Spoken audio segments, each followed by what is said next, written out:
Hello, welcome to this episode of Ring Takes here, episode 42. Of course, I'm joined by Brian and Lewis. As always, thank you guys for joining me. Lots happening in the wrestling world. We're going to get into this one with our Survivor Series picks and AEW Full Gear reaction, where we will get started. AEW from the Forum this last Saturday. Big event for AEW. Lots of matches here. Let's start off with Sting, Darby Allin, and let me get this right this week, Adam Copeland, facing the patriarch of Christian Cage, Luchasaurus, and Nick Wayne. What do you guys think about this matchup here? A hard-hitting affair. Of course, Darby Allin taking some major bumps.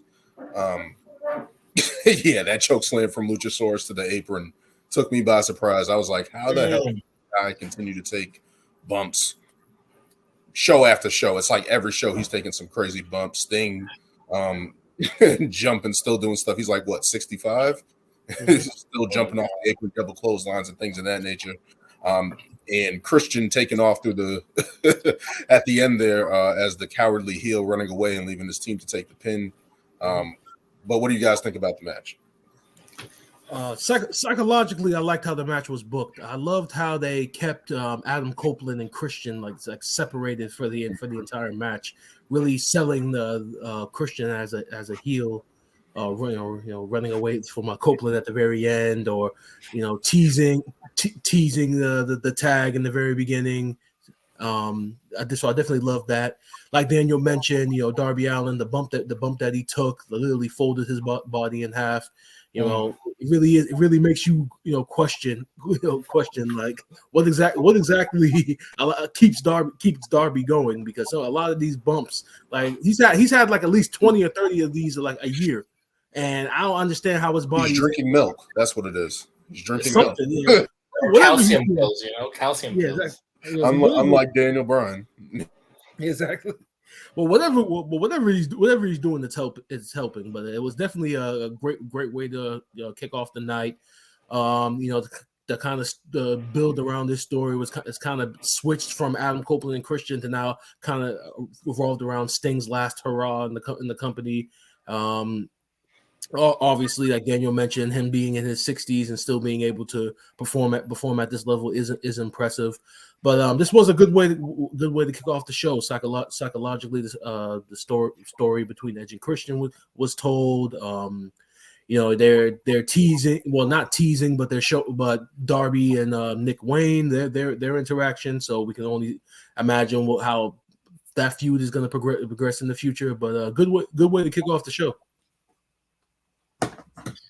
Yeah, you know me, I'm not a huge fan of these multi-man matches, but honestly, every time it's a Darby Allin match, I feel like one of these big spots is always going to be in it.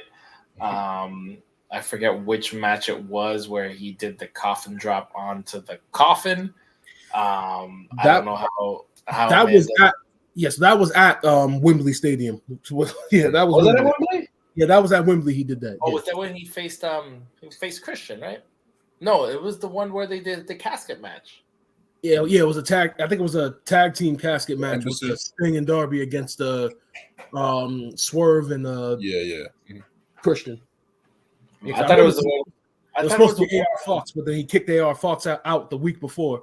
Yeah, but it's just like one of those spots is what we always getting to Darby, and it's like, how does this man do it? And mind you, like if they even have, I don't know if they have a lot of house shows or whatever, but to be doing spots like that is ridiculous. And that man doesn't, he doesn't sugarcoat it either way. Like he'll run full force and do some of these bumps. Great match. It's crazy to think that Sting's still going. At his age, I mean, hey, this is his retirement. Like, hurrah! But it's crazy to think, you got Ric Flair literally right next to him. It's just like, these two guys are still going. And even Rick was over here taking, hits and stuff. And it's like, I'm like, we don't need to see that. Like, Ric Flair's one shot from just like, and you're like, face planting. I just don't want to see it happen on live TV. But definitely a great match. I think Christian Cage has been doing his best heel work that he's been doing in a long time, just like true scumbag nature. I still don't really get the whole Nick Wayne thing as much, but and I honestly, Luchasaurus kind of reminds me of Kane. I think just maybe because of the mask wise and just stature and stuff, but it's just like, can we get this man, like, does he just not talk, or like I honestly feel like he has, but I don't know if he really has, so who knows. But definitely a great match. Always good to see these guys. And then you got Adam Copeland still showing that he can go, and I hope he I feel like this Christian thing, I feel like it was kind of like the thing to bring him in, but I feel like kind of should have been saved. Like, let him have a couple opponents and then be like I feel like the big finale should be him and Christian. But and then being like, hey, why have you been avoiding me all this time since I've been here? I've been trying to get in contact with you. Some type of angle like that. But I did like the entrances. I thought that was cool with the choir singing Christian in. That's funny, playing to his character. Adam Copeland, Sting, Darby Allin all coming in similar attire, paint gear, and stuff like that. So I think that was cool. The match was pretty good. A good way to open the show, especially with AEW and stuff like that, having a multi-man match like that of that magnitude. And just looking at Nick Wayne being around, being so young, being around all these guys who have been around the business for 30 plus years and stuff like that. So he's getting the rub there, hanging with those guys. And as what you were talking about, Luchasaurus, I like his character as well. He's good in ring as a guy with a little bit more size than others. So he's working good against those smaller guys. So hopefully he can get out of this Christian chokehold, even though they've been good together. And Christian has also been doing great heel work throughout his career. And now this is probably the peak heel of Christian that we've seen. We've seen him be a coward and stuff like that, but this is just scumbag material. Him running out the match was probably hilarious. That's probably my favorite part. But pretty good match there for those two there. Let's get into the AEW International Championship with Orange Cassidy and Jon Moxley. Very hard-hitting affair, as we thought would happen. They're playing the confidence angle with Orange Cassidy versus Jon Moxley, a guy like Jon Moxley, who's probably you can say he's an AEW Hall of Famer at this point. Legend. Right now. And for Orange Cassidy to turn around and get that win over him was a great rub. But what do you guys think about the match and Orange Cassidy overcoming this? Like, what's next for Orange Cassidy after this? He's been carrying this title for a long time, been in the mix with the title for a long time. I'm thinking that he goes to the next level at some point. I mean, Jon Moxley is that guy that next step to get to that next step. That's the guy you got to beat. It looks like that's what Jon Moxley just gave him the rub for that. So what do you guys think about that and the match overall? Well, I was actually very surprised with the result of this match. I mean, the whole situation with the international title has been very shaky at best since Moxley got concussed, and then Phoenix held the title for a little bit, but then he couldn't hold the title for as long because of his visa issues. So then he dropped it to Orange Cassidy. So the whole international title picture has been very unstable ever since. There's always something unstable with their titles. Like so much stuff happens. Yeah, with some of them, yes, but yeah. So it was very surprising that Moxley went over. I thought they would go in the direction of having him, regain the title to kind of give him the title reign that he should have had before he got concussed, But I love like Daniel said, the confidence angle that they played up with Orange Cassidy and his finishing move on how Jon Moxley took the finishing move on the Dynamite before, and no sold it. So they played this role of Orange Cassidy having to overcome Jon Moxley. And honestly, I think it's Orange Cassidy's biggest win since the feud with Jericho, if I remember correctly. I mean, when he initially held the international championship, he had over 30 title defenses. But I don't think any of those guys he defended against were at the level of a Jon Moxley or a Chris Jericho beforehand. So this is definitely one of his bigger wins. The match itself was very good. I love the finishing sequence. I do think just to nitpick. I wouldn't have had him use so many orange punches. I think he hit him with like six or seven of them. I would have scaled that back and maybe hit him with like maybe 3 of them. Right. But other than that, it was a great It was a great match. Moving forward, I have no idea what you do with Moxley. I mean, like Daniel mentioned, he's pretty much an AEW Hall of Famer now. A little bit of everything. And as far as the Black Combat Club goes, I mean, what group is there for them to feud with right now? Unless they want to make them baby faces and face Bullet Club Gold. But they can go after the Acclaimed. I don't know. Them going after trios go.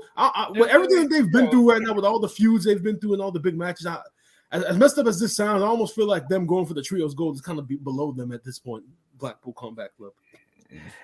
It's funny to think, and I was all for the trios titles, but then when you think about it, I'm like, and the fact that AEW is gonna, I guess, introduce another title, it's like, I feel like we're getting, with the tournament. I think whoever wins that's getting a title, aren't they? Isn't it the Intercontinental something? Yes, the Continental Classic, the 12-person round robin tournament that Eddie Kingston, who is both Ring of Honor and New Japan Strong World Champion, is going to be in, and declared that he's going to be defending his 2 titles in every match that he's in. So there's a good chance that the winner of this tournament is going to walk away with 3 belts. Yeah, but I wonder if it's just like you get the belt for winning the tournament, but it's not like an actual belt, like. Kind of like the Crown Jewel Royal Rumble, or kind of like the Owen Hart tournament. Like it's like you get the belt at the end, but it's not like an actual belt you're doing. I hope it's like that. I really hope it's not another title, because it's like you got the TNT title, you got the international champion, you got trios, you got tags, you got the world title. It's like I feel adding more. It's like. Apparently, this champion is going to represent all 3 brands. Like so. Collision, Rampage, and both Ring of Honor, New Japan, and AEW. Jesus. I guess that's a smart which doesn't make much sense, because if that's the case, why are you merging Ring of Honor's World Championship? So that pretty much means whoever that champion is, this Continental Champion is, isn't he the world champion of Ring of Honor primarily? So that's why it's confusing. I mean, obviously, now he has to carry 3 belts around, and that gets lost in luggage. We heard those stories before, so So I don't know. I mean, but back to this match. I'm a big Orange Cassidy fan. His style and character is so unique and different. I remember first seeing him, I was like, what the hell is this? And then I felt like Chris Jericho, like, who the hell is this guy? And then you're like, oh, this is him, and like, look at what he does, and like, to like see where he's grown and developed now, it's like crazy. And like, I definitely felt like, I was like Brian, I was also shocked too that they gave him the win. I honestly thought that Moxley was just going to run him over and give him another title reign. But I'm glad they didn't. I'm glad that he kind of got over that hurdle. And I saw even in the media scrum, they were asking him like, what's next? Like, are you thinking like this is like your next stepping stone to getting into that main event picture? Which I think for sure. I honestly thought when he lost the title, that should have been like that should have been. He had just such an incredible reign, and then it sucks that he lost to Moxley, but it was just like. He defended that title like crazy, and it wasn't like there were no against like any like just like grapplers or whoever the hell wanted the title shot just got one. It was legitimately everybody. So I thought that but him still having it, I feel he'll still have more great matches, but I think it might be time that he gets in. I don't know. Hopefully at some point challenges for the title. I was definitely shocked that And I don't know. I mean, I think with the size of Mox, him delivering all those punches was just like, what's it going to take to get this guy down? Yeah, maybe he should have done something else. But, I mean, I get that storytelling, but I just think that like it's no, almost I know. Six is excessive. Maybe like exactly. It's almost like because I remember Sylvester Stallone whenever he talked about like the old Rocky movies of the 80s, he even talks about how like it was the 80s. It was about like pretty much just about physicality and such. And there were times in the old Rocky movies where he even felt like one too many punches kind of messes up a pace, and that they filmed it like that there was too many. Yeah, you watch these matches, just like juice. You're like, oh, exactly. So only from that standpoint, but I get psychologically what they were trying to do at least. I mean, to me, it just reminded me because we saw so recently Solo with the Samoan spike on John Cena. We saw him have to put him down multiple times. So maybe it's just like, hey, we've seen this a little bit in recent weeks that we've seen a signature that was supposed to be protected or impactful has been used multiple times. So maybe it's that what we've seen. But agreeing with you guys, I thought Jon Moxley was going to go over and maybe give Orange Cassidy another guy to chase, like him going after Moxley, and that's the story that they're going to tell long term. I don't mind him winning because it's like, okay, that's cool. Like we saw him overcome a giant in AEW and continue his reign. So to get that from that standpoint, and Jon Moxley at this point, putting him over, I'm giving kudos to Jon Moxley for doing that. That's awesome for him to do that for another guy that's up and coming, somebody like Orange Cassidy, who isn't original, but has been building his way up for a long time. And to get another signature win like this, that's awesome for Orange Cassidy. Of course, it's going to be interesting to see where he goes from here. But it's just like, I don't know if he's going to be able to jump into that next level there as yet. But it's like, he definitely seems like for the longest time that he's heading that direction. So yeah, for sure. For sure. To see where he's going with this, maybe he just defends this out until next year, until Revolution, which is next year. So maybe that's the point where he can probably drop the title. I don't know if he's going to relinquish the title because we've seen that hassle happen. So, and then try to go on to bigger and better things.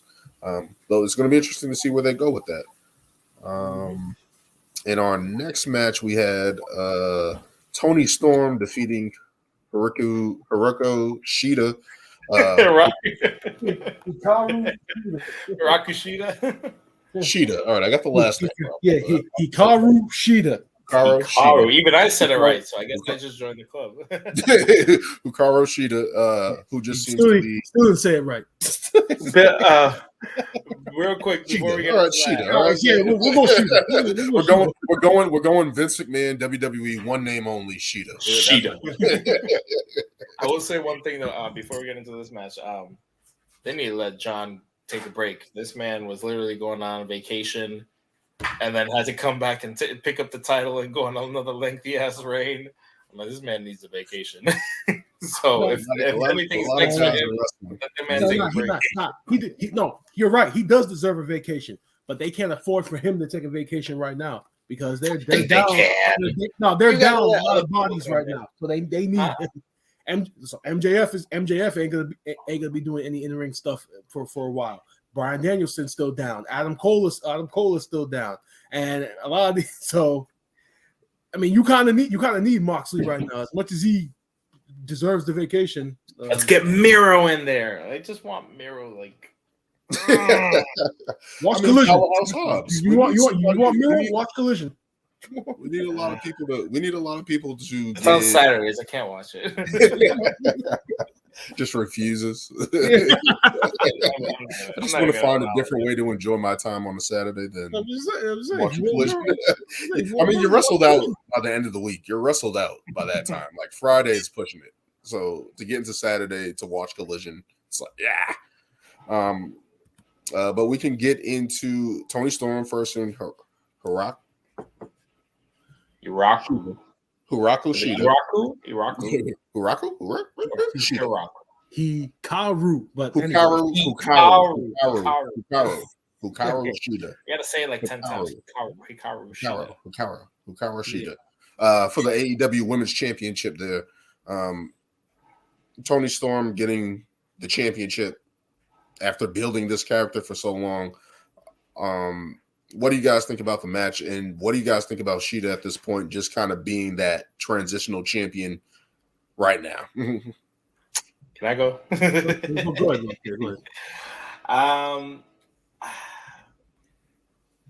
Great match. I think we all kind of predicted that this is what needed to happen, and it's what happened. Because Toni Storm is just like literally like storming through the women's division right now with just like her character work, and like I feel like it was set up perfectly for her. You know, you got Los Angeles and everything, you know, Hollywood and everything. It was just like the perfect time for her to get that title back, especially in this new role. Mm-hmm. And with Shida, it's like, you know, I'm not gonna sit here and say I watch AEW nonstop, but like I feel like for the runs that I've seen, or like at least matches and stuff, like, you know, she had the whole kendo stick stuff. I remember she had the stuff with what was her name? And she's not even showing up on TV anymore. Brian, you would know. She was kind of fit, kind of pointy nose, like she was a dark hair brunette girl. I forget her name. She was like a really like technical wrestler. You're talking about Serena Deeb. And they kind of had that like feud going on, which I thought was good between them. And then I don't know what really happened to her, but you know, it's just like, I don't know. I haven't seen like what really her character is. Like, I don't get like an Asuka vibe or an Io, or like, I don't know. I just don't really know who her character is besides just coming out with a kendo stick, you know. And you know, like from this reign, I was just like, wait, she won the title again? You know, it was just kind of like a really like surprise. Like, I don't know if there was something going on with Saraya or whatever, but like the fact that I didn't even see when she like lost the title. I was just like, oh yeah, she does the champion. I was like, what? The 200th collision. Exactly. I don't want to see was this Dynamite. On a Dynamite. Yeah. Collision. Oh, sorry. 200 episodes. Yeah. But you know, and then was this her first title defense? It may have been like the second or third one. I know she's had like other defenses on like Dynamite and Collision. Oh, maybe like against like Ruby Soho or something. Yeah, so I know that definitely she had like at least one or two title defenses before. Oh, okay. Yeah. So yeah, it was just like, you know, I don't think a lot of people expected much from this title reign. And it's like, and this is the second time they've done it with her, so it's like, I don't really know what's next for her. What's next, or does she like need to change up her character or something? But this is where I'm like, you know, Toni Storm, this is her second time as championship, which she rightfully deserved, but it's just like there's literally a whole roster of women that, you know, you could give a chance to like come up and be it. And I feel like it's kind of been the same 4 or 5 women in the title main, you know, whether it's like Shida, Toni, Britt Baker, Saraya, I guess. And then it's like, who else? I don't even know a fifth. Like, was Nyla Rose ever really champ? I don't think she became champ, right? Or did she? Matter of fact, she did in the but it was this is like the beginning of AEW. Yeah, but I felt like she maybe she did. Yeah, I don't. So that's what I'm saying. She did. She was the second champion. She was the second champion. You know, so it's just like, but overall, hey, the match was great. You know, I think I'm just kind of going on a little rant about the women's locker room, but match was great. Toni Storm, you know, her character worked perfect. You know, I find the whole Butler thing, you know, hilarious, and the fact that she won with like a steel pan up her butt or whatever, on her cheek or whatever, you know, with that hip attack or whatever, I thought was hilarious. But just like, I don't even really understand what this character is. It's just like, is she a movie actress? Is she like a failing? I don't even know. It's just like completely like different, and it's working. So definitely the right call that they made that night for that match. Okay. As far as Toni Storm's character goes, I just interpret it as Marilyn Monroe with the volume turned up. That's literally. You mean turned down? You can't even hear her. Yeah, exactly. Yeah, with the silent films. Exactly. But as far as the match goes, I mean, my only gripe about the match was, like as Lewis had explained, was just the finish of her using that tray or whatever it was, sticking it up the back of her tights and using the hip attack, because it's like the referee is right there, and it's like for the referee to not see that. See it. How do you not see that? And this actually was a trend throughout the night with AEW and their officiating or the production team or whatever it is. There's definitely a disconnect. Because the production will shoot what they're not supposed to shoot with the referees to make it seem like the referees are absolutely clueless, but a lot of that stuff is supposed to be off camera anyway. So when you see it live, it's just like, how do you not see that clearly she has the pin right there? And she hits her with the pin, goes for the pin, and as you're giving her the title, you clearly see the fucking tray is sticking out her ass. When common sense tell you that clearly she used this as an advantage. Now you didn't see it, but it can be inferred because it's like the evidence is right there. Maybe you thought it was part of her gear. Hey. The referees might not be as intelligent as the ones back on SmackDown with Eddie Guerrero back in the day. Okay, so we gotta times have changed. All right. Mm-hmm. Yeah, but as far as the decision goes, this was the only decision that you can make, because she's the hardest woman in their division right now, between her and Julia Hart. I know we'll cover that match coming up, but as far as their women's division goes, they made two very good booking decisions this past Saturday, and having Toni Storm as your women's champion just opens up the possibilities for numerous feuds, because her character is so dynamic, being this Marilyn Monroe with the volume turned up, that you can have anybody chasing her, and you can make an entertaining feud out of it based upon her Marilyn Monroe character. You know, imagine how many like silent films that she could do based upon whoever her opponent is. So there's so much potential, and as they always say in wrestling, the story is in the chase, with the babyface chasing the heel anyway. And Toni Storm being the top heel in their division, with everybody chasing her, I mean, that's only going to open up like endless possibilities. So definitely glad to see that Toni Storm is now their champion. I mean, I feel like the title switch needs to happen, and with Shida, it just feels like her runs are kind of flat. Like they really don't know what direction to go with her. I know they try to give her, as you guys said, the kendo stick angle, where that gives her a little edge, I guess. But it's like, that's not that. You need something more than that, especially for her character at this standpoint. So maybe this is a way to kind of refresh her, kind of give her something new, give her something to chase, maybe give her some type of edge with her character. With Toni Storm, it's the right booking decision, because she's the character that she's built herself up. Like, this was something where we just thought that she was kicked out of the Outcast and stuff like that, and she was going to just be the person that was the lesser out of the other two guys, Saraya, Ruby Soho, and things like that. And she has been able to turn this around and make it her own, and now is at the top of the women's division. And as you guys said, she can go a whole bunch of different directions, of course, with Saraya, if they want to go back to that angle and go back to that, because they really haven't gone back to that as yet. So that's definitely look like it's in the card. So to see it from that standpoint and see what direction she goes, it's going to be interesting. But as you guys said, the right title change was made. One question, and I don't know, Brian will probably have the answer to this.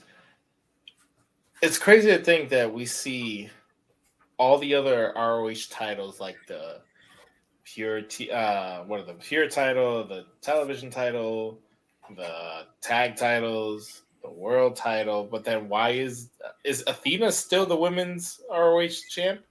I believe she is. Yes. Is she even like wrestling at this point?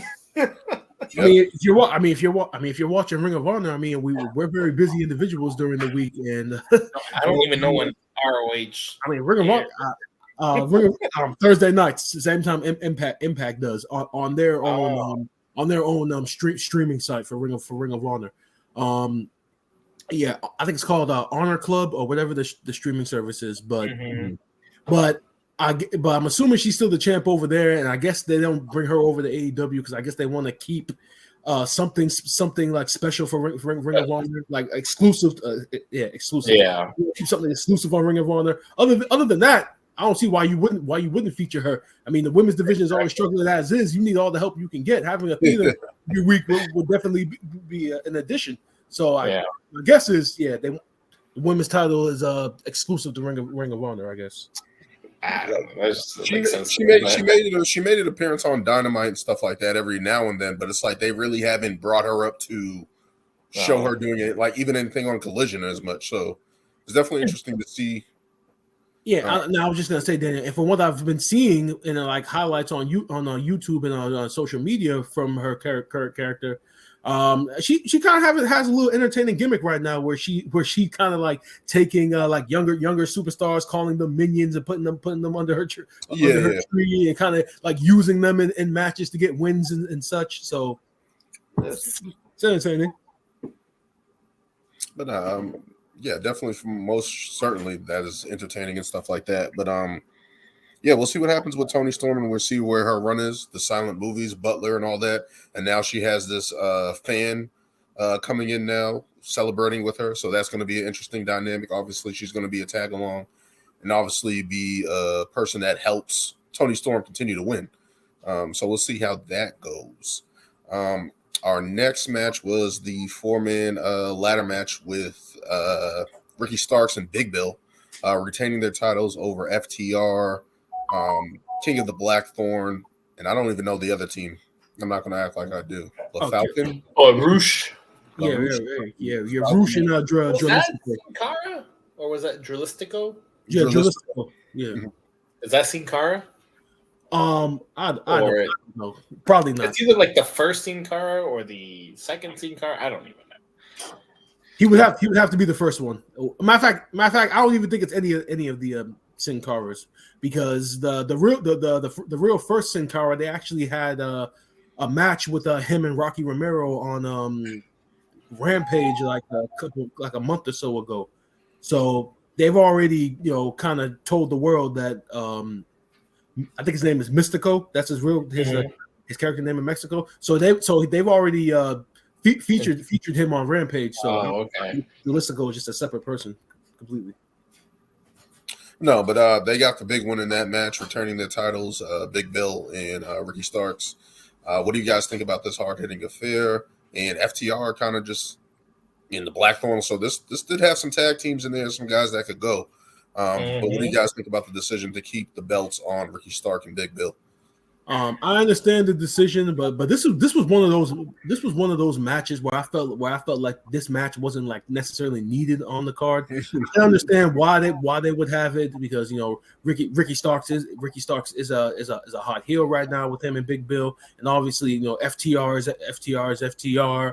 Roosh and Dralístico, they just came back, so you want to build them out, and House of Black is House of Black. But I just felt like this match, you could have saved this match specifically. You could have put this on Collision and got a number out of it. This fatal 4-way could easily be your main event. And honestly, Collision needs everything it can get right now for it being in the slot that it's in, what the time of the week that it's in.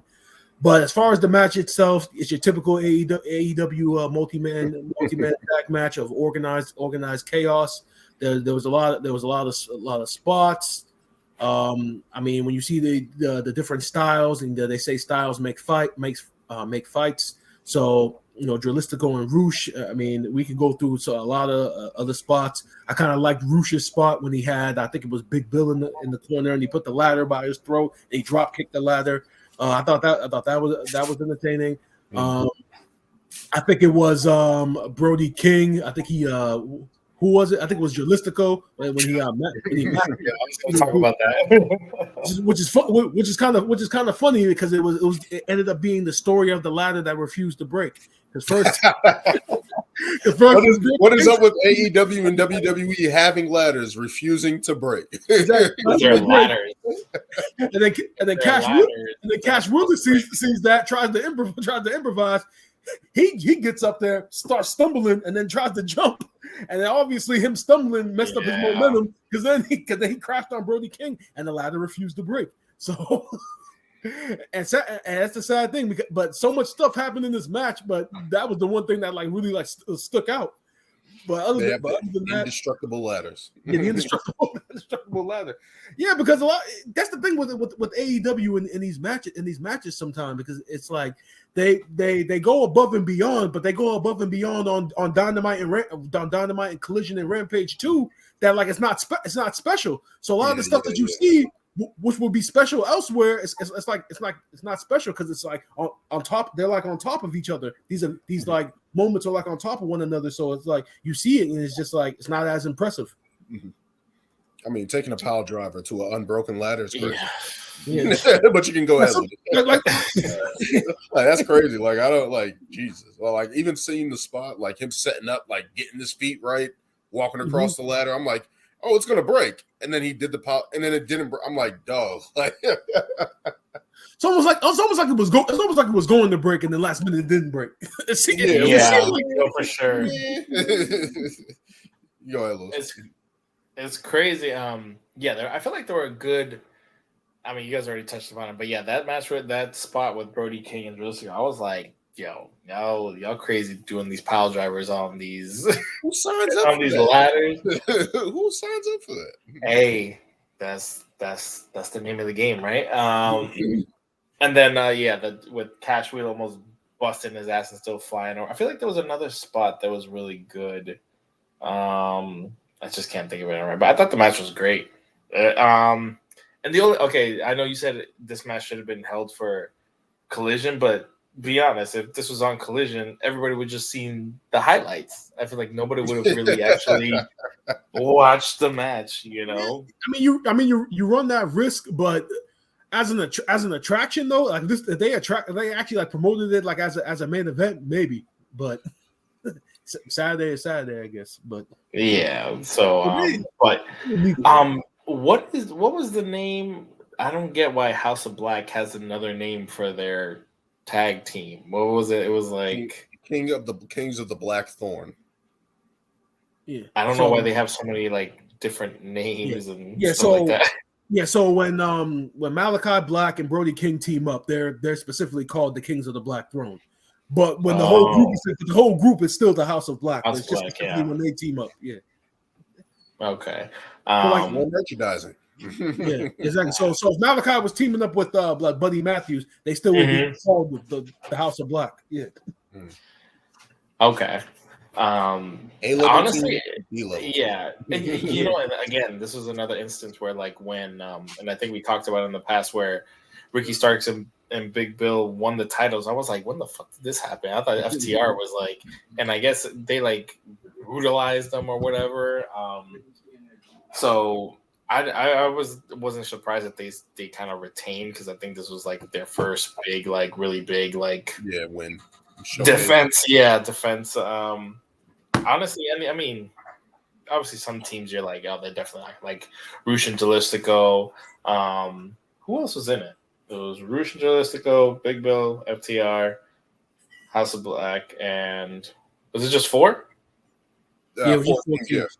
Okay, yeah. So I don't know. I'm always rooting for House of Black, honestly. Like I want them to just like be taken. Like I feel like they could easily be taking everybody out, and as cool as like their entrance and appearance and everything is, it's just like I feel like they're not giving that spot as much. But whatever.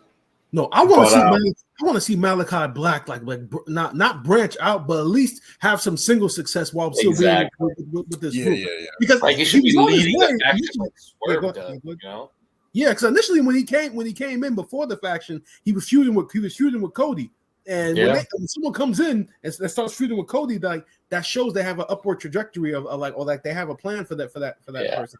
So you thought that okay. They're gonna maximize his value and do things with him that WWE should have done, because the tail end of his WWE run was the shittiest booking I've ever seen. When they had Seth take out his eye and then he had the eye patch on during that whole feud with Rey Mysterio during the pandemic. So do not remind me. Yeah. The last couple of months with WWE were pretty bad. So he initially came into AEW, you thought that okay, he's gonna have fresh coat of paint. They're gonna push him as a single star. I mean, they gave him the group, but I just want to see him branch out now. Or at least they should be helping him get gold. Like that should be the natural order of things, or him and Dirty Murphy and Yeah, exactly. I mean, you got enough titles to go after. I mean, you got how many options you have? Like 6 or 7 options. Like, go pick one. Nah, but definitely a hard hitting affair with this team. Big Bill and Ricky Starks getting that showcase, getting that win. Hopefully that continues their reign as a tag team champs, and maybe we can get more people. Again, we've always seen FTR, the Young Bucks. So I mean, we're getting different showcases of different tag teams, and that's nice for AEW. Let's get into Julia Hart defeating Kris Statlander and Skye Blue to win the TBS title. I feel like Kris Statlander has kind of been out of sight, out of mind, kind of making odd appearances here and there. Julia Hart building herself up, especially with that spray. Was it her that she sprayed the mist in Skye Blue's face, right?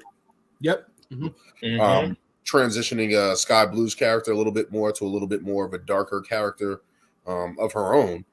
She ended up taking the pin here. What do you guys think about that? Julia Hart getting the win, getting that title, and starting her Apex. I was shocked. I was very shocked. Well, really? Well, not shocked, but well, how can I say this? I wasn't shocked. Brian's trying to act like he wasn't shocked. He was. Shocked. I wasn't shocked, but it made sense why they went in that direction, and it was a smart decision that they went in that direction, because again, like I said with the Toni Storm decision, as far as that women's division go, these were 2 brilliant booking decisions by Tony Khan, and with the way that the women's division has been, like they needed a boost, and I think Julia Hart has definitely been that boost. I mean, when you see how her character has evolved over the years, when she was just a cheerleader with the Varsity Blondes to now. Because when she first joined House of Black, I didn't like see how she would fit. I just saw her as the cheerleader that she was, and thought that like her being this dark character, it's not gonna click. But now it has clicked with the, because they've definitely tried to like single her out now. Because before she was just that female member of the group that would just be there. Matches and stuff, but now she's branched out. I love the theme music, love her whole presentation, and like they said, their women's division needs everything that they can get right now, and to have now another consistent character behind Toni Storm, that's a good thing. To go into Skye Blue, loved her entrance, loved how she made it clear that she's this new darker character now, taking her hat off and stepping on it, putting the crown on. The only thing I about do like the darker Skye Blue, the darker Skye Blue, but the only thing about her character is that she, like story wise, she became this character because of Julia Hart blowing the mist in her face, and they had that one spot in the match too. Yeah, exactly. Exactly. But my whole thing is she's becoming this character because of Julia Hart. So wouldn't it make more sense for them to be together? Because with Skye Blue right now, it's almost like, okay, she became this darker character because of Julia Hart, but she's making it seem like I became dark on my own, and I'm my own character. Not necessarily, because you became dark because of Julia Hart. So you would think that there would be a connection between them, but. And now going into Kris Statlander, I'm glad that she actually lost the TBS title, because she needs to level up and actually be going after the AEW World title. Now, when Jade was TBS champion for all that time, and then Kris Statlander came back, it made sense. It made sense because Kris Statlander was one of the AEW originals for the women, and it was believable that Kris Statlander would end the Jade streak. So having her have the TBS title for all this time was good, but there was time, like a couple of weeks ago, or like a month ago, for her to finally elevate and move on to the next level. A Toni Storm versus Kris Statlander feud is actually something that I would be intrigued with. So from that standpoint, this is actually one match where it's like the actual result of the match or the quality of the match didn't really matter, because all three characters progressed in a sense. Yeah, Julia Hart now continuing continuing to elevate with her character. Skye Blue with a brand new character, and now Kris Statlander going to the next level. So you can definitely see that with this match, like the women's division there that Tony Khan is trying. So I think the only reason I was shocked that this happened was because I don't know. I think with Kris Statlander beating Jade Cargill, obviously kind of ending a monumental run. I just didn't think that she would lose it to Julia Hart. Well, technically, she didn't lose it to her. Skye Blue lost it for her. She was protected. Yeah, she stole it. Hey, you lose a triple threat, you lose a triple threat. That's the name she stole it. I mean, yeah, she can challenge for it later on, whatever. But hey, she lost the match. And on side note, what is it with Kris Statlander being so obsessed with Ben Stiller movies? She had the Zoolander outfit, and then she had a dodgeball outfit for this one. And she was which I thought was hilarious. She said in the interview. She said in the interview she's a fan. She's a fan of his. So yeah, because last time she had the blue steel, the Magnum with Warhammer games. Yeah, like that's her gimmick. Like she comes out in those costumes too. So yeah, so I think that's kind of the main reason why I was really surprised. I was like, and I've seen Julia Hart stuff. I love her entrance. I know she's been doing the Miss stuff lately. I don't know.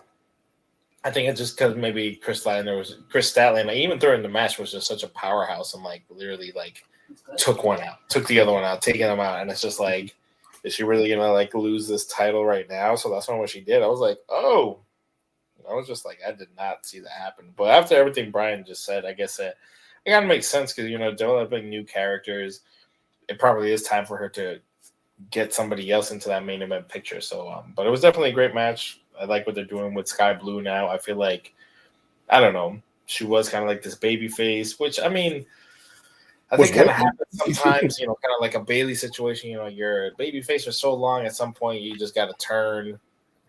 Exactly, no more hugs. But I don't know, just gives these characters more edge and more suitable competition, I guess, just to actually be okay, she can actually go, or her character actually makes sense to actually be involved in these title matches and stuff. So, but overall, great match though. And I also want to say before you go, Daniel, about Julia Hart, when you go back and you look at that whole Varsity Blonde stable, you got Julia Hart, TBS champion. You got Brian Pillman Jr., Lexis King, now on NXT, where based upon what I saw on NXT tonight, he's going to be in a feud with Carmelo Hayes. Really? Yeah, they're trending in that direction now. I guess apparently Lexis King cost Carmelo Hayes a chance to be in the Iron Survivor Challenge. Oh, wow. Yeah. So they're trending in that direction, but then the third member of that group, Griff Garrison, last time we saw him, he was getting folded by Wardlow. So to see this group, two of them are progressing, and then the other one is just getting his ass kicked every week. That's something funny that I was thinking about. No, but just thinking about again what you guys have been talking about is just character development with AEW stars, right? We've seen it with Toni Storm, we've seen it with Julia Hart, we're even getting it with Skye Blue. So that's good that we're getting those type of angles there. Julia Hart could potentially turn around and just feud with Skye Blue, because that's still a feud that they're going to be going back and forth. Kris Statlander, obviously, we want to see her move up to face the AEW Women's Championship and maybe get into that type of title scene, because she's kind of been in that TBS mold since she's been there.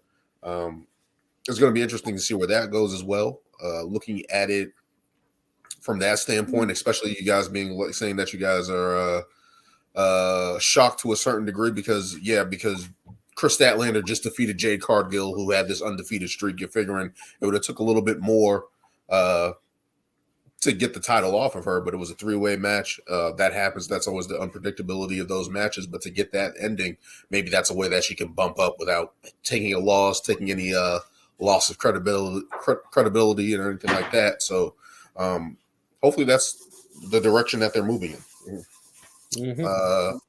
Let's get into the most gnarliest match of the night. Swerve Strickland I've been wanting to talk about this all night. getting a win over Adam Hangman Page in one of the most craziest matches. Give that man a title shot in a long time. Talk about Swerve. Really putting it all out there. Lots of excessive blood. Lots of hard hitting affairs. Swerve Strickland getting the freaking cinder block, man. That like that whole match had so much personal animosity towards each other. Building that up, the chain, everything, the staple gun, everything going into that. You guys can go. Lewis, before you go, so the way that I ended up watching Full Gear was I watched half of it on Sunday night, and the rest of it on Monday. I did the same thing. Yeah. So on Monday when I was watching it, I actually took notes after Hangman hit the first buckshot, literally like 20 seconds into the match. Because I knew after that we were going to see some serious stuff. So I actually have like a full page of like all the spots, and when you read them back. This match, I know some fans online are saying that this probably was one of the best matches they've ever seen. But when you read some of these spots and some of the stuff that they did to one another, it's just it's unbelievable. Like I know Daniel shared a quote from Jim Cornette when he was talking about this match, stuff that he was saying, stuff he had to say. But you can go ahead, Lewis, since you want to talk about that. I saw most of the build up to this match, and before we get into the actual match, it was so funny because obviously this kind of stemmed from Swerve kind of calling out Hangman, like, dude, you've been in the top spot, and you've gotten comfortable. You're not driven anymore. Like you were champion, and what are you doing now? You're not doing anything. And they had that first match. Swerve still got the win, which I thought was great. But then the fact that this escalated and went into one of those feuds, Randy Orton going to somebody's house, and Swerve legit talking to Hangman's baby on camera, like, "Oh, I'm gonna take your daddy out," and this and that. Like I thought was great story building. The only reason I mentioned all that is because the funny stuff that people were like, "Oh, why would Tony Khan? Why wouldn't you suspend Swerve for breaking and entering into Hangman's house?" Like, are we really going that deep now to believe that this man really broke in? Why didn't WWE suspend Samoa Joe when he pulled up at AJ Styles' house that one time? It's stupid. Angles like that are like, it's just so. It's so great for the WWE suspend Seth Rollins when he went to Edge's house. Like, it makes him look so sinister, and like I feel like it does wonders for them because it's like, this dude. It's funny because as many times as we've seen it, it still works to a certain degree. Like even if you think it's cheesy or anything like that, it still works. The only ones I probably didn't like too much were the whole. Just because I feel like they did it too much was the whole Dominic and Ray thing at you had the Thanksgiving, you had the Christmas. It's just Dominic. No, that was funny. That was funny. I like those. We did it too many times. Every holiday just gonna beat up his pops. Yeah. But either way, like Brian said, the fact that Hangman started with a buckshot off rip, you're like, yo, this match is gonna go crazy.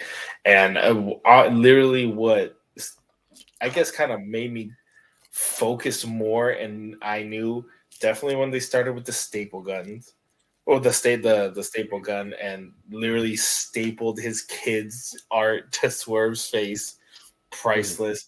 But the fact that this man literally got under his face and was just like, "Give me your blood," and literally put it in his mouth was ridiculous. I don't know if it's just that, like, I guess right when that spot happened, I was like, "Oh, Daniel's loving this. Yeah, this is his favorite." This is I'm like, Dan's like, "Why is he doing this?" It's all right. I know Daniel's loving this. He's recording it. He's gonna share it I'm on like, social media. Literally. My first thought was just like, how is that even allowed anywhere like in America? Like, how do you okay that? How do you okay that? Like that's exactly. Which I thought was crazy. I think that alone, and then like the fact that even with the staple gun, the fact that you literally saw the staples in Swerve's chest, literally just like shining off and everything, I thought was crazy. For sure. The spots they had with the barbed wire chair and everything, and just wrapping around their faces, and then the cinder block spots were also two. I said two cinder block spots because there was a moment where he dropped them on it, it didn't even break, and then he freaking threw it at him, and it shattered on him and everything. Right. Okay. And I almost Brian will probably bring this up, but when he brought out the little black bag and everybody's like, "Oh, it's tax." It's like, no, it's shattered glass. Funny, that's literally just actually like that's actually one of the first notes that I put the glass spot with the 450 splash. I can't remember. I'm literally just trying to like rewind it all in my head right now, but it's like there was so much in that match, and honestly, that could have easily been the main event. Like that almost should have been, because they went all out in that match, and it's like, and we get it, probably like Daniel say, this isn't for everybody, but this was a grueling, tough, like WWE, we see TLC matches, Elimination Chamber or whatever, hardcore matches, but we don't see them that very often. But we'll see more of this in AEW. But even though when they do it, sometimes I think it's just like, too much blood, like why do they keep doing this? But this was one of those matches where it was like too much blood, but they are doing some crazy shit, and that's what it was. I was literally on the edge of my seat just watching. It was a Texas. I was watching it on my phone, and I'm just like, what the hell? Like, it's a Texas death match. It had all the elements of just hard hitting affair. They definitely added it up. I think Swerve Strickland had a tribute to Terry Funk with his trunks. Yeah. So that was a nice touch and all that. Again, the shattered glass, the staple gun, and the cinder block is not for everybody, especially me. I was like, what the hell are they doing? The cinder block, we've seen it before, and especially in WWE, we've seen it before where they play that angle and stuff like that. But the blood part, I was just like, okay, like that's crazy, because that's like, if we get a zombie outbreak, we know where it started. We knew where it started. But yeah, I was just happy from the standpoint of Swerve getting that win, because he's been that guy that we really haven't.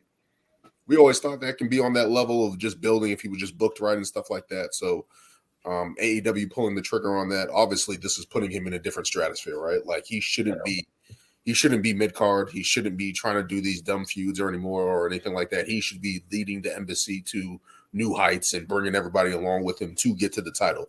That should be the new story going forward for him for now. And then you just think about what WWE dropped the ball with him, with Hit Row and stuff like that, and not bringing him back and all that, and seeing how he developed his body, his size, his style. Kudos to him for bringing it to the table, bringing his game up.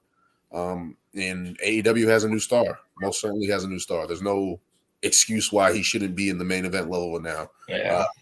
For Swerve. Mm-hmm. So before I get into the nitty gritty of this match, let's talk about some bright spots. Well, first off, Swerve's entrance, the dance routine with Prince Nana, which apparently now him doing that is a thing on social media right now on TikTok.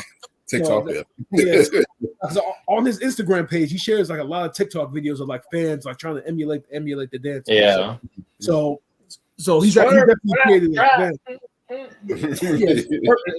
So I like the entrance, but just like you guys said, I mean we could spend like at least half an hour going through all these spots.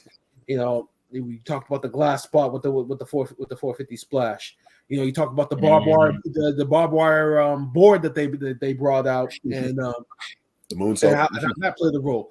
You talk about the fall away slams that Hangman was doing. Forgot about that one. Yeah, see, there's so many. There's so many. There's a lot to dissect in that match. And like Daniel said, I know that there's there's an audience for deathmatch wrestling. Some people think it's too grotesque. Some people think it's not actually wrestling because it doesn't require any skill per se, because they think like hitting somebody over the head with something or pouring some glass on somebody and then doing a move, that's something that anybody could do. Like you see a lot of these backyard wrestling organizations that have that, like GCW and stuff. Those organizations. But there is an audience for it. Me personally, I kind of like all forms of wrestling. I can get into deathmatch wrestling as long as we don't see stuff like Hangman drinking Swerve's blood. I thought that was a little excessive. I mean, like Daniel said, who signed off on that? You would think now with how prevalent COVID and everything is now that would be the last thing that you would do. But if you actually went from masks to drinking blood. But if you actually watch how the storyline had been progressing over the last couple of months, that's how deep the feud had gotten. I mean, when Swerve went to Hangman's house every week after that, you got like a different, escalated. More even at an indie show too. You got a more frustrated and serious Hangman. So from that standpoint, I can understand why they did it, but it was just like it was so creepy and grotesque. Creepy. I think that's the only time where they kind of went too far in the match. Everything else they did kind of falls in line with what I said about the match, where it's like okay, you guys did it, but it's not special because we've seen it in like other matches and other PLEs and everything. So, I mean, and then you get to the finish. I mean, to finally get him to surrender, what did Swerve do? He hung him, right? The chain, he hung the Hangman. Hung the Hangman. He hung him to win. Is that the end of his gimmick then? The whole Hangman page? He got hung. He's going to come back as a zombie cowboy, basically. Gun grave. If you like deathmatch wrestling, this was definitely probably one of the better death matches that we have seen in AEW. I actually think this is AEW. This is the best death match AEW has done so far. I know for sure. Hangman's done a couple of them. I know he did one with Lance Archer. Yeah, but those weren't as good as this was. Yeah, no. So one thing about the whole drinking blood thing, and I think I forget who I read or was listening to that said it was like Hangman was literally telling him like, I'm going to bring you to hell, like I'm gonna kill you, all this and this. So I think it was just like all the promo work. I think they were just like, we got to do something so gnarly that it's like bringing all this to fruition, I guess. So I think I kind of get where they were going for, just like that shock value.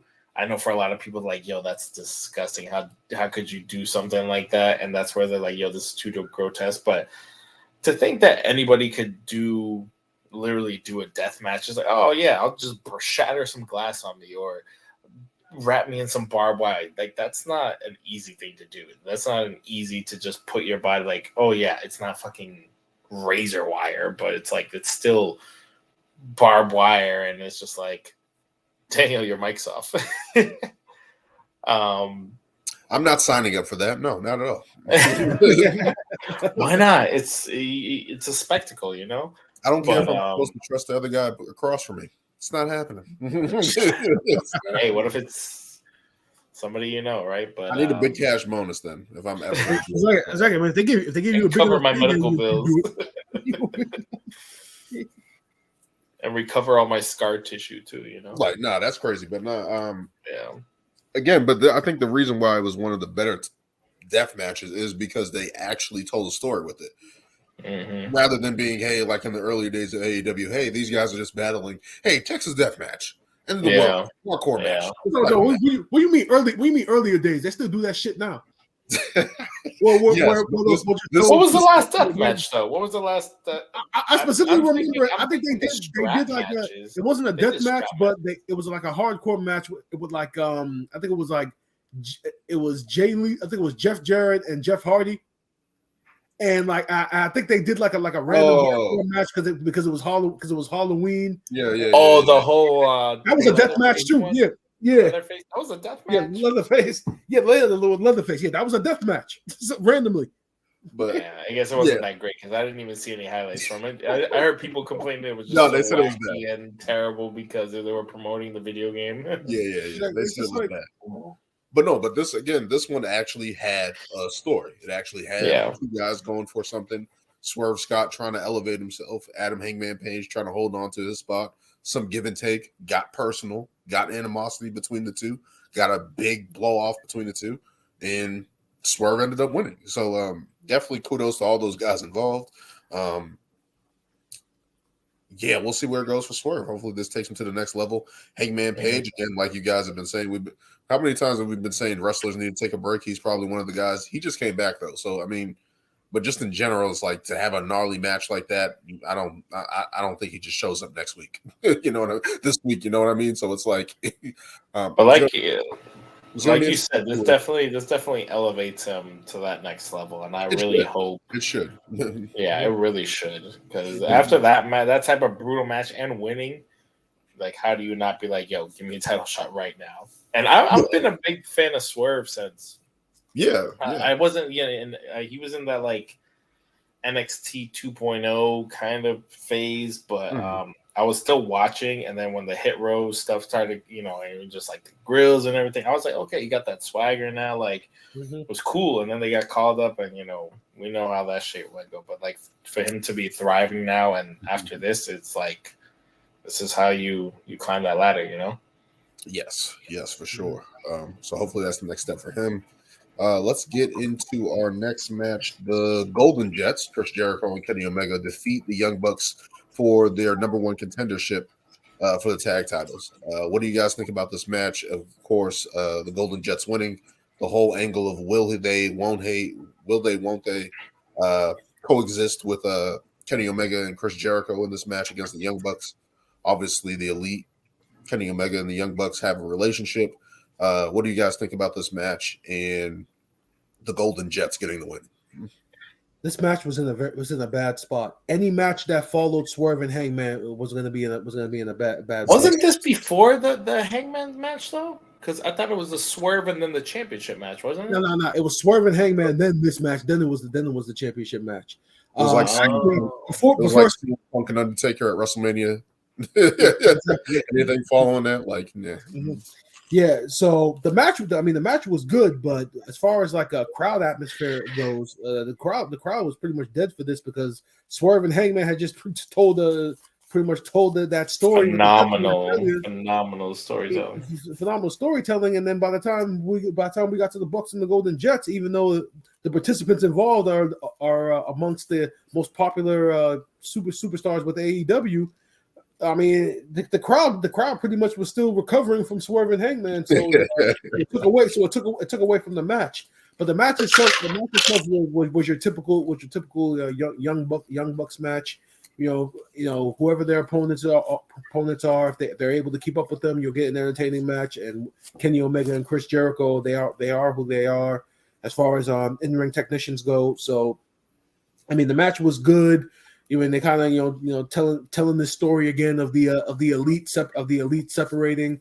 I mean, they kind of is this going to be like a trend now for the elite? They'll come together and then break up like 50,000 times, break up again for another year, and then come back together for another year because a greater threat is out there. So it's pretty much been the same story with the elite. I think I saw a report somewhere that the Young Bucks are about to take some time off. Hence why they lost their title shot. But other than that, I mean, the match was good, but it just suffered in the spot that it was in. I mean, coming off from a 30-minute match to turn around and go into a 20-minute match, it's like it's a lot. It's a bad spot. It's a bad spot for them. Yeah. So for me, this match, it was okay. And maybe that's just like the way they went. I guess, like Brian said, if the Young Bucks are taking time off, then yeah, I guess, Jericho and Omega, getting the number one contender spot. But at the same time, it's like, do they really need it? Like, why do? I mean, it is. I think. What else are they gonna do? No, I know, but yeah, exactly. I get. And this is I think my only problem. This is my only problem. It's like you have so many great, like, look at all the tag teams that were in that Fatal 4-Way match, and it's just like, besides Bill and Ricky Starks, they're not tag team wrestlers. Yeah, obviously, Big Bill in the past or whatever, but they're not actually like tag team partners. You actually have all these other legitimate tag teams going after. It's like, why not just let these tag teams go for the tag team titles? Why do we have to keep getting like, oh, hey, me and you, let's become a tag team, let's go win the titles, and then they win the titles? It's just that type of, I don't know, that type of like story building is not like, we see it here in WWE. Oh, hey, Cody, you brought me over, let's me you and now we're tag Jey Uso, let's become tag team title champions. It's like, why? You have so many tag teams. It's like, let's elevate the actual tag teams. But and I think the only issue I had with this match was I just don't get the Young Bucks characters anymore. It's like, are they heels? Are they baby faces? First they're with Kenny, now they're feuding against Kenny, and then I saw that, I'm not gonna sit here and say I've watched every episode of Dynamite to know what was going on, but I see the vignettes, for what led up to this match, and it's just like, you got Kenny like, oh, why don't you guys stop being little bitches? And I'm like, bro, aren't these your boys? Like, it just doesn't correlate why now you're just tagging. Yeah, you're tagging with Jericho because of your feud with Don Callis, but it's like now you're just coming after you're literally the dudes that you started this whole company with. It's just like, it doesn't really. I think it's just a way that I think it's a way the Young Bucks can just join Don Callis and give Kenny Omega another person to fight. And see, that's the thing again. And I talked about this last week. It's like the allegiance to kill the Golden Jets or something like that. This is what I'm saying. This whole Tower of Doom match coming. Yeah. Oh God. But this is what I'm saying. This whole Don Callis thing is just like, I feel it's just dragging on too long. And the fact that he was there ringside, for what reason? It's just like, and all this is for the tag titles. It's like, I get it. Yeah, Big Bill and Ricky Starks need contenders, but it's like, there's so many tag teams. Why won't they become the number one contender? Why is it another makeshift tag team? Again, maybe this is just another makeshift tag team getting the opportunity. Maybe this is just a way to. I don't think that Big Bill and Ricky Starks are going to lose to Kenny Omega and Chris Jericho. Hopefully, that's not. No. But maybe this is just a way that they can continue the Don Callis family story. But why? Because they need. What is the end goal? What is the end goal? All extra levels of it to make it work. The only thing, again, when we always talk about factions or anything like that, the thing that we always look at is who gets over. Who do we create out of this faction? Who do we help get over? And it's like Chris Jericho, Kenny Omega, they don't need to get over. The Young Bucks don't need to get over. So it's like, what is the? But this is what I'm saying. Why are they getting? Why are they getting number one contender spots? It's like you had this whole thing where Don Callis to add another level of hate. But they're the baby faces. What do you mean level of hate? They're the baby faces. I'm talking about for the Young Bucks and Don Callis. I'm saying that's not it gives Kenny Omega another thing to overcome. No, but that's the thing. It's like, it would make more sense if the Young Bucks actually were with Don Callis and then he beat them. I feel like that would make more sense. But it's just like, it's like you had this whole thing with, you had Powerhouse Hobbs take out Jericho. Where's that? Where did that go? I mean, I just you have all these guys part of the Don Callis family, and they're not even like winning or part of the pay-per-view. It's just like, where is this going? I just saw Powerhouse. Doesn't make any sense. It's just like Don Callis, like, I betrayed you. I'm still coming after you. For what reason? I just seen Powerhouse Hobbs powerbomb Paul Wright into a car. That's all. Yeah. He slammed him on a car. Yeah. What was that match? That was between who? Powerhouse Hobbs? Yeah, that was between the Don Callis family and the Elite. Like a dragon match. Yeah, that was the match that had the video game sponsorship involved. Oh, yeah, that did so great. Yeah, I don't know. It's just like I don't know. Leave the tag team titles to the actual tag teams. I'm not always a fan of just like these makeshift tag teams, and then they get the titles, and it's just like just because you have top guys who like are not in the main event story. Okay, let's just throw them in tag teams and stuff, you know. So it's like I don't know. I'm not the biggest fan of it. That's why with the Young Bucks, I'm like, I don't know if they're heels or baby faces because they're throwing the tantrum, they're tearing everything apart. Yeah, they're turning, but weren't they heels to begin with? I don't know. Yeah, see, that's the thing. They kind of been slowly telling this story of the Young Bucks turning. This actually goes back to Wembley Stadium. Because they did the same thing. They didn't shake hands when they lost. Yeah, so they lose that match, and then I think they ended up being in that. The following week being in the 8-man tag with FTR, and I think they lost that too. So these losses, it's a combination building up. It's the Drew McIntyre timeline of storytelling. Exactly. Yeah, and then they win those that title shot, and then they see Kenny Omega. They see their buddy over here teaming up with Chris Jericho. Somebody who at one point in time, I think Jericho, when he was with MJF, attacked their dad. So that adds into the story. So it's kind of like, Kenny, why you hanging out with this guy? And so the Young Bucks were already trending towards becoming, because I think at one point they were tweeners. Like going into this match, I think they were tweeners, and then their temper tantrum at the end of the match kind of cements, okay, like they're gonna turn heel now, or upon coming back from this hiatus, they're definitely gonna be 100% heel. Now if they come back and they're with the Don Callis family, I mean that's an interesting dynamic. That is. I don't really see it happening, but we'll see. That's happening. It's happening. I'm guaranteeing it's happening. Let's get into our last match of AEW Full Gear. MJF defeating Jay White in it was supposed to be MJF versus Jay White, and then it became Adam Cole versus Jay White. And then at the last minute, we got our advertised match of MJF facing Jay White.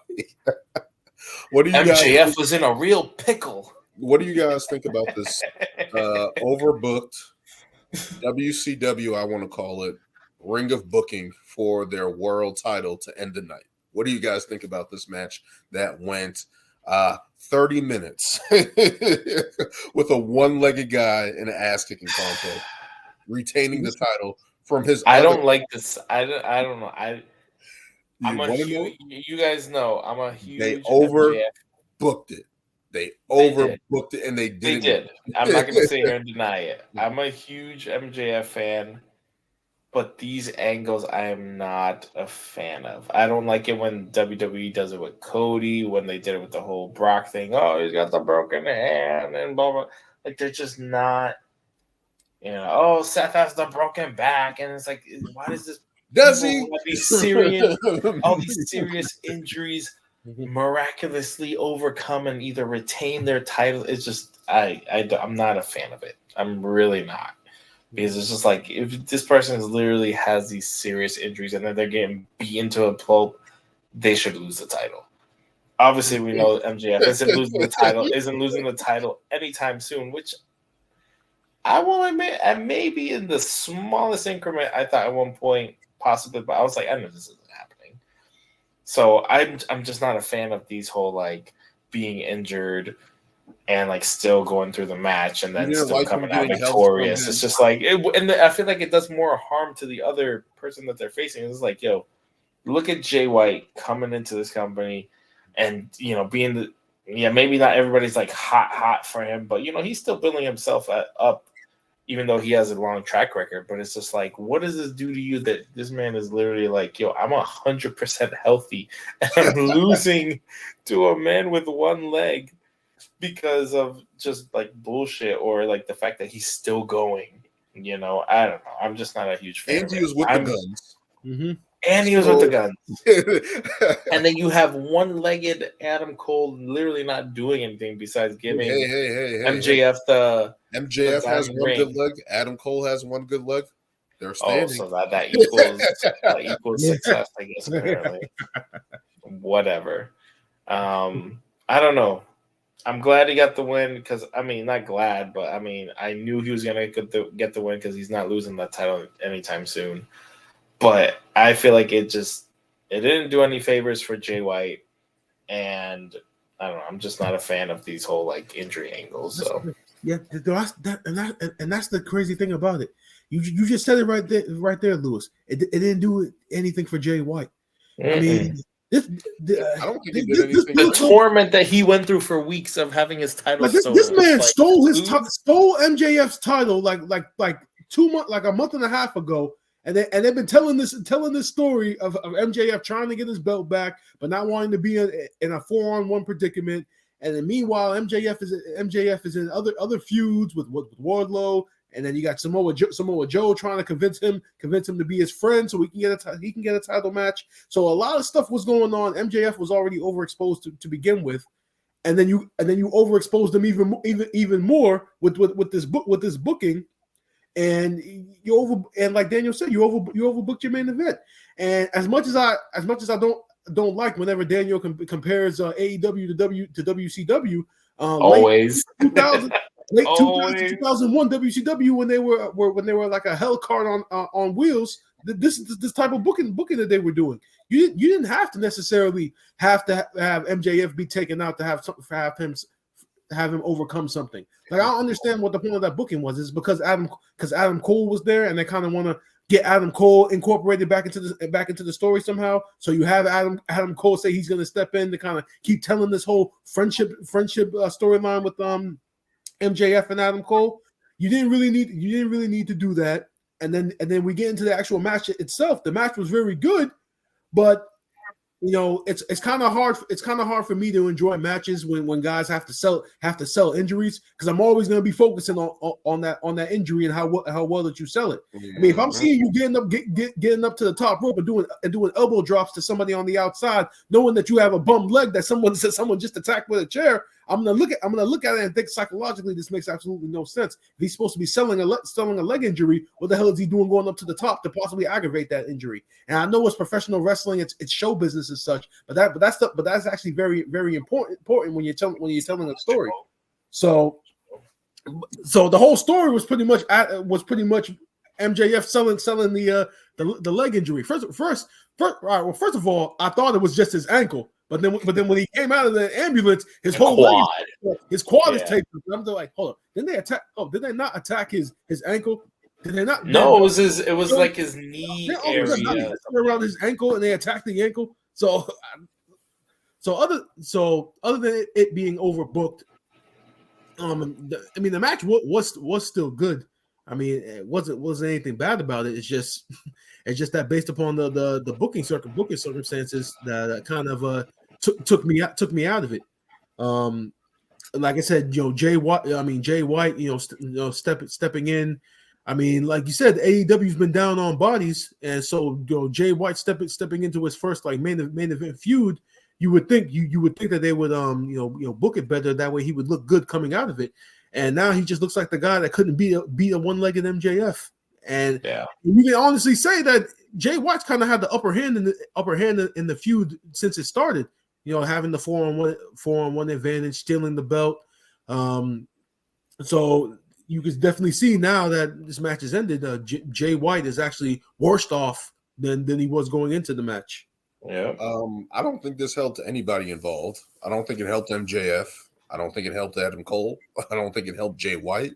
Like, I don't feel like it helped anybody involved in this match, because MJF, especially him getting the win after it was so over the top with the injury and him not selling it that it looked bad. And especially on Jay White, it looked bad. Of course, him not being able to overcome those odds that he created in his favor to not get that win, it looks bad on him. He doesn't look like a credible challenger even going forward. So you're not going to get a rematch after this. You shouldn't even get a rematch. You shouldn't be in the conversation as of right now. Swerve. And exactly, that's another thing too with the whole Swerve Strickland winning early in the night, you're like, obviously he should be in that next tier, right? But obviously they're continuing this Adam Cole Samoa Joe story where Samoa Joe helped him out early in the night, returning the tag titles. Now he gets a title shot. So now you go into that angle and all this stuff. It's like, all right, now you have a bum leg. You beat Jay White. It's like now you're going to turn around and beat Samoa Joe, who is a submission specialist. Like you shouldn't. Wardlow. Or Wardlow. Like you shouldn't win these matches that are coming your way. And especially if Swerve Strickland, as we've seen how hungry he has been, it's like, are you going to be able to overcome that? Another thing, too, we didn't get much progression in the Devil storyline. What's the progression of that? What's happening with that? And it's like that kind of fell in the back burner. And it's like, what's happening with that now? So looking at it from all the angles of that, it's like, I don't think that helped MJF, especially with his press conference with him crying. I know he's playing towards his character and stuff like that of overcoming the odds and stuff like that. And this baby face turn that he's had and trying to really cement that. I don't feel like they really needed to do that for him. But again, just overbooking. I called it WCW, and I feel like that's what we got on that one. I also won't understand why they're still incorporating Adam Cole into this whole story. Like, let the man just get healthy and get that. I think because it was their top story when he was healthy. That's why. Like, the whole thing about that, he's not going to fall out of favor with the crowd. As a company, I don't like. It's like injuries are going to happen, and I'm not saying you're always going to have a backup plan, but you have a plethora of superstars on your roster.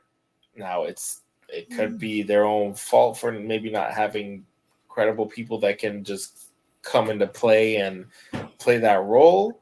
But it's just like you got somebody like, Daniel Bryan, Adam Cole. Like we just talked about all these injuries. It's like there's no reason why someone who's injured should still be coming back to TV every week and then coming to pay-per-views and being there and saying they're going to step in and be in a match. It's just like, especially if they're legitimately recovering from like surgery and stuff. It's just like, I don't know. It's like, and after the whole, what's his face? The one with the neck. Roderick Strong. We didn't even see him. Exactly. I'm like, why not? If Adam Cole is there, why do you not have Roderick Strong? Like, and that's the thing, that you already had Roderick Strong interact with MJF. Why not have him? I mean, I get it. They're not like best friends, and Adam Cole is, but it's just like, I don't know. It's just, I don't know. You could easily go a different direction. I don't know. Like Brian said, the match wasn't bad, but for me personally, I don't like those injury prone. It just doesn't. I get it's supposed to make the champion look, even with an injury, he still overcame the odds. But it's like the way they presented with Jay White, who was literally tormenting him for weeks, months, and then to still lose. It doesn't do anybody any favors. I don't mind him losing. It's how they do it. That's the way it is. I do. Here's the problem. I mean, yeah. If he gets screwed, he gets screwed. But it's just like if it's a clean finish, it's like, what the hell are we doing? Yes. So. But that's the only thing I had the issue with the match is just the booking. I mean, Jay White is obviously one of the top talents in the world, and for him to be involved in something like that, he couldn't get the win. On top of the injury, on top of his friend's injury, helping MJF win Adam Cole. It's just like that doesn't do him any favors. And it's like, I don't know where you go from him. Maybe they just become more cunning heels and do more tactics, and maybe that's how you cover up for it. But right now, it's just I don't think that helped him at all. But AEW Full Gear, we had some good stuff. We had some great stuff, and we had some bad stuff. Overall, it was very good. That was a very good. You're not going to get a bad card at this point in wrestling. I don't think you're going to get something that you're going to enjoy seeing. And honestly, that's the best. I feel like this is what has AEW going is their PLEs, because I feel like at least with the Swerve thing, there was a great build up. MJF thing, still good build up, but it's like. They might not always have the strongest storylines going into their PLEs, but it's like they deliver when it's time to deliver. you know, they do good wrestling very well. Bright spot for them. But that will do it for AEW Full Gear. I believe their next pay-per-view is World's End. In December or something. Where 30th, they will 30th? they were crowned champion number 19. Hey, you need a belt.